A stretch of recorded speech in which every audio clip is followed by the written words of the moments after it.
मुख्यमंत्री डॉक्टर मोहन यादव और पंचायत एवं ग्रामीण विकास मंत्री प्रहलाद सिंह पटेल ने 5 जून विश्व पर्यावरण दिवस पर रायसेन जिले में झिरी बहेड़ा स्थित बेतवा नदी के उद्गम स्थल पर पूजा अर्चना कर बरगद का पौधा लगाकर जलगंगा संवर्धन अभियान का शुभारंभ किया। ये अभियान गंगा दशहरा 16 जून तक जारी रहेगा। पंचायत एवं ग्रामीण विकास मंत्री प्रहलाद पटेल ने बुधवार 5 जून विश्व पर्यावरण दिवस के इस अवसर पर रायसेन जिले के झिरी बहेड़ा में बेतवा नदी के उद्गम स्थल पर जलगंगा संवर्धन अभियान के कार्यक्रम को संबोधित करते हुए अपने भाषण में सर्वप्रथम बेतवा माता के इस उद्गम स्थल को नमन किया और अपने भाषण की शुरुआत की। साथ ही उन्होंने मुख्यमंत्री जी का भी इस अवसर पर अभिनंदन किया और आभार व्यक्त करते हुए कहा कि मुख्यमंत्री ने आज 5 जून पर्यावरण दिवस से लेकर 16 जून गंगा दशहरा तक जल गंगा अभियान के तहत इस नमामि गंगे जो कि पूरे देश में मनाया जाता है, इसके भीतर इस अभियान की शुरुआत उन्होंने अपने व्यस्त चुनावी अभियान के दौरान ही कर दी थी, क्योंकि जब हमारा ग्रामीण विकास मंत्रालय इसके नोडल प्रभार के तौर पर है तो मैंने ये माना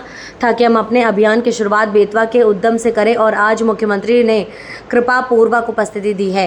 डॉक्टर मोहन यादव जी का हम तालियां बजाकर अभिनंदन करते हैं। साथ ही मंत्री प्रहलाद पटेल ने कहा कि जल स्रोतों को सहेजने, उनकी साफ सफाई और उनके आसपास पौधारोपण जैसी गतिविधियां जन भागीदारी से हो। उन्होंने ये भी कहा कि नदियों के उद्गम स्थल के आसपास बहेड़ा, हर, आम, बांस, नीम, बेल आदि के पौधे जल स्रोतों को संरक्षित करने और उन्हें समर्थ बनाने में सक्षम पेड़ पौधों को लगाने का कार्य जारी रहेगा। विश्व पर्यावरण दिवस के इस पावन पर्व पर विधायक सुरेंद्र पटवा, विधायक प्रभुराम कुरवाई एवं भाजपा के वरिष्ठ कप्तान सिंह यादव, विकास वीरानी एवं भाजपा कार्यकर्ताओं के साथ साथ प्रशासन के अधिकारी, कर्मचारी एवं आसपास के ग्रामीण महिलाओं एवं पुरुषों ने भी अपनी उपस्थिति दर्ज कराते हुए बेतवा माता को नमन किया। विराट स्वरूप पर हम सबको जीवन देती रहती है और इसलिए मैंने जो आभार व्यक्त किया है माननीय मुख्यमंत्री जी का, मैंने इसी बात के लिए किया है कि इस अभियान को हम रस्म अदायगी न माने।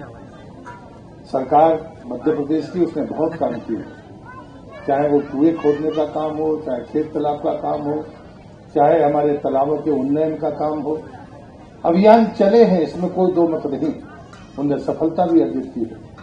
लेकिन इस बार हमने तय किया कि वास्तव में अभियान को स्वरूप क्या दिया जाए। और मैंने कल ही आदरणीय मुख्यमंत्री जी से कहा था कि मेरा प्रत्येक दिन मैं कोशिश करूंगा ग्रामीण विकास मंत्री होने के नाते कि मध्य प्रदेश की किसी न किसी नदी के उद्गम पर मैं अपनी उपस्थिति दूं और उस उद्गम को समर्थ बनाने के लिए जो काम हम कर सकते हैं, चाहे वो वृक्षारोपण हो, चाहे वो पानी की निकासी का काम हो, हम उसे पूरा करने का काम करेंगे। तभी मुख्यमंत्री जी ने कहा कि इस कार्यक्रम में मैं आऊंगा। इतने जल्दी उनने जो फैसला लिया, इसलिए मैंने उनका अभिनंदन किया है, उनका आभार व्यक्त किया है। लेकिन मैं एक निवेदन करना चाहता हूं, यहाँ के उपस्थित लोग जो जनजाति समाज के लोग हैं, यहाँ के सरपंच महोदय, मैं उनका भी धन्यवाद करता हूं। जो विभाग के, वन विभाग के या हमारे विभाग के जो लोग हैं, मैं उनका भी धन्यवाद करता हूं।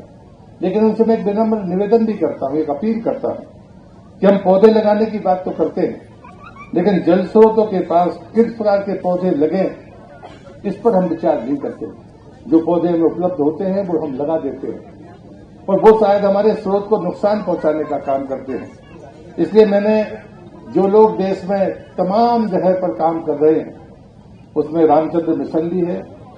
उस अभियान को मैंने अपनी आंख से काना बनम को जाकर देखा है और मैंने ये तय किया कि मैं उनसे ही पूछूं कि किस प्रकार के पौधे लगने चाहिए। और उन्होंने जो सूची मुझे उपलब्ध कराई थी, मैं इसलिए पढ़ रहा हूं ताकि लगाने के पहले आपके दिमाग में ये स्मरण में रहे कि जब कभी भी हम जल स्रोत के किनारे कोई पौधे लगाएं तो किस प्रकार के पौधे लगाएंगे। बहेड़ा, हर, आम, महुआ, केत, खिन्नी, सेमर, बांस, नीम, बेल, इस प्रकार के जो पौधे हैं ये जल को, स्रोत को संरक्षित करने वाले पौधे हैं, उसको समर्थ बनाने वाले पौधे हैं। इधर नदी के किनारे हों, जल स्रोतों के किनारे हों, तालाबों के किनारे हों, हम उन पौधों का चयन करके हम लगाएं। और इसलिए मुझे लगता है कि जो पुराने हमारे जंगल हैं, उनसे निकलने वाली जो जलधाराएं थी, उन्हीं ने इस बेतवा को इतना महान बनाया। मैं जूलॉजी का स्टूडेंट हूं, मैं यहाँ पर केरवा बांध पर गया था।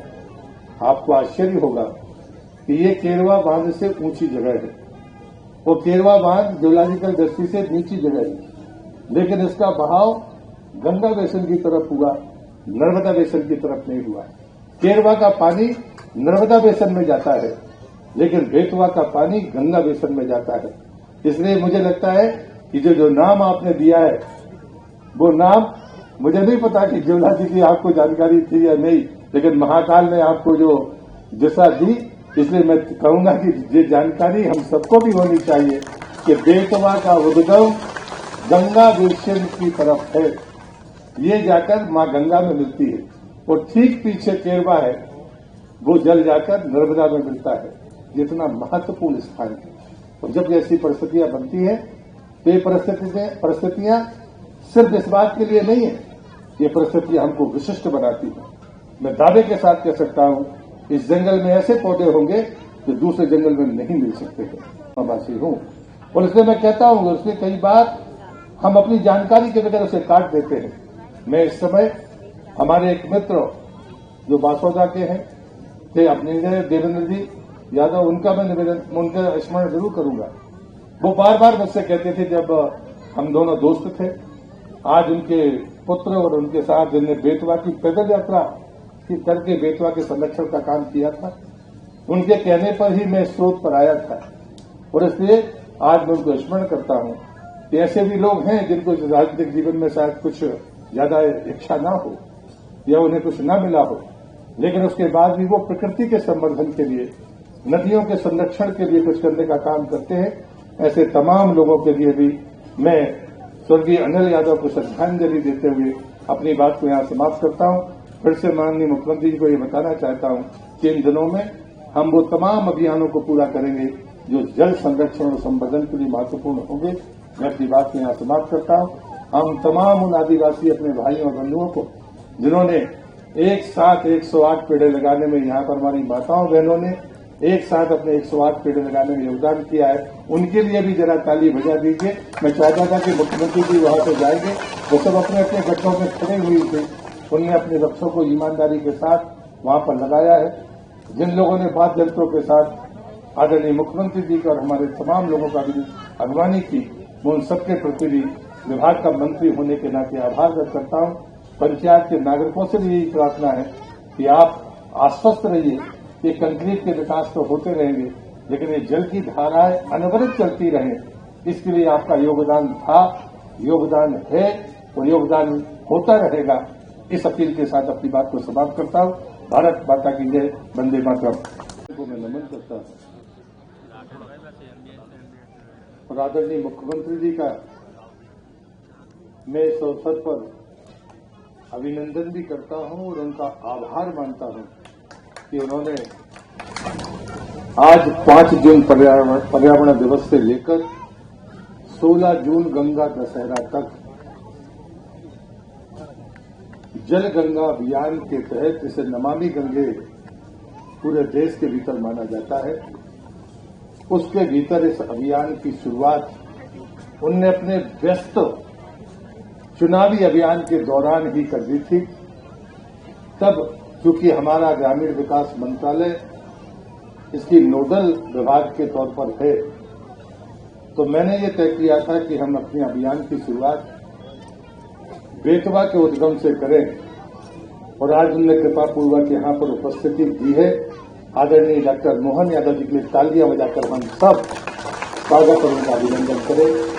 आदरणीय डॉक्टर मोहन यादव जी पूर्व मंत्री, यहाँ के विधायक सम्मानित सुरेंद्र पटवा जी, पूर्व मंत्री, वरिष्ठ नेता सम्मानीय डॉक्टर प्रभुराम चौधरी जी, जिले के अध्यक्ष भारतीय जनता पार्टी के श्री राकेश शर्मा जी, जिला पंचायत के अध्यक्ष श्री यशवंत मीणा जी, श्री राजेंद्र अग्रवाल जी, मेरे मित्र प्रदेश कार्य समिति के सदस्य श्री विकास वीरानी जी, जनपद की अध्यक्ष श्रीमती कीर्ति चौकसे जी, मंडल के अध्यक्ष सुनील शर्मा जी, भोपाल जिला पंचायत की सम्मानीय अध्यक्षा, मंचस्थ सभी हमारे सभी आदरणीय नेतागण, उपस्थित भाइयों बहनों, मुझे खुशी इस बात की है कि जब मैं जल शक्ति मंत्री था तब मुझे यहाँ पर एक बार आना हुआ।